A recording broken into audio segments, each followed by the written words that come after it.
This pasta recipe definitely can be used with marinara sauce, any kind of sauce you prefer.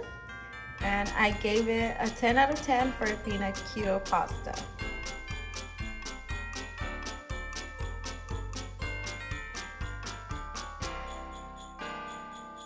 I just finished rolling out this pasta dough. Doesn't look so great right now, but let's slice it up and throw it into the boiling water.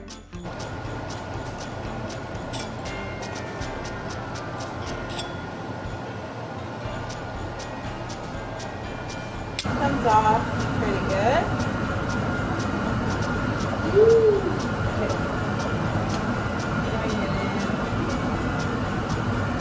I've never actually made homemade pasta, even when it's not keto, but desperate times call for desperate measures.